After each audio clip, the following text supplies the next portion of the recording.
Kita lanjutkan kembali drama Namib episode 3 dan 4. Di episode sebelumnya, kita mengetahui bahwa Sim Jin-woo melihat percakapan kedua orang tuanya, sehingga membuat Kim So-hyun merasa bersalah kepada anaknya. Untuk mencairkan keadaan, Kim So-hyun mengajak putranya untuk berkunjung ke pabrik yang akan dibeli Kim So-hyun untuk dirinya. Ia ingin menjadikan putranya menjadi CEO di pabrik tersebut.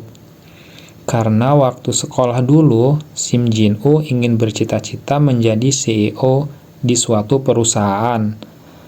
Kim So-hyun yang melihat cita-cita putranya itu berusaha ingin mewujudkan impiannya, sehingga membuat Kim So-hyun harus bekerja keras sampai saat ini.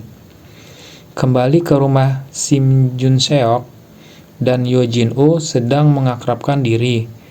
Mereka sedang membersihkan rumah bersama-sama. Bahkan Yo Jin-woo mulai membantu memasak walaupun banyak kesalahan saat memotong sayuran. Itu semua karena memang Yo Jin-woo tidak pernah memasak. Di waktu malam, Kim So-hyun dan suaminya sedang berdebat. Mereka membahas terkait karir Yo Jin-woo ke depannya. Kim So-hyun meminta suaminya untuk membantu Yo Jin-woo, tapi oleh suaminya tidak ditanggapi. Tetapi saat Kim So-hyun tertidur, diam-diam Sim Jun-seok melihat penampilan Yo Jin-woo di tablet Kim So-hyun.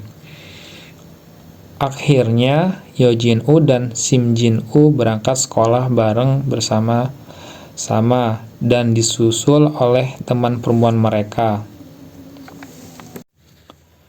Saat di kelas, Yo Jin-woo membantu Sim Jin-woo saat belajar dengan cara mencatat serta merangkum pembelajaran pada hari itu. Dia juga membantu Sim Jin-woo saat akan dibully oleh para pembuli saat di kelas, sehingga membuat Sim Jin-woo merasa nyaman. Di sini tiba-tiba Yo Jin-woo dihubungi Kim So-hyun untuk datang ke studio musik untuk menguji suaranya. Dan ternyata Yo Jin-woo memiliki cukup bakat untuk menjadi penyanyi. Hanya saja di beberapa hal ia kurang, seperti kurang menghayati lagu serta kurang tersenyum. Saat di rumah, mereka bertiga membuat kejutan kepada Sim Jun-seok.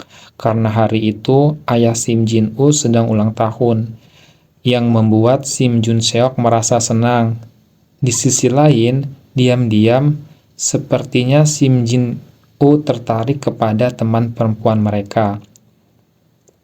Di tempat lain, Kim So-hyun terus mencari tahu tentang kepribadian Yo Jin-woo.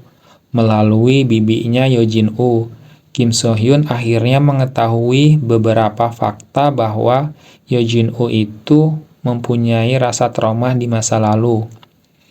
Ternyata, diam-diam Yo Jin-woo masih bekerja bersama Chris. Chris menyuruh Yo Jin-woo untuk mengantarkan pelanggannya pulang.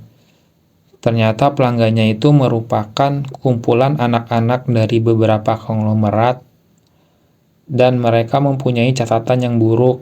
Saat di perjalanan, Yo Jin-woo mengalami kecelakaan, sehingga membuat Yo Jin-woo tak sadarkan diri. Kim So-hyun mengetahui bahwa Yo Jin-woo sering melukai dirinya ketika dia merasa depresi atau tertekan, sehingga Kim So-hyun merasa dibohongi oleh temannya di Pandora Entertainment. Di sini Kim So-hyun curhat ke temannya terkait keadaan Yo Jin-woo, dan tak lama Sim Jun-seok datang. Ia tidak mempermasalahkan keadaan yang dialami oleh Yo Jin-woo, dan dia berkata kepada mereka berdua bahwa ia siap membantu Yo Jin-woo sebagai produser musiknya. Dan mereka bertiga pun bekerja sama. Saat di sekolah, lagi-lagi Yo Jin-woo membantu Sim Jin-woo terkait masalah pelajaran.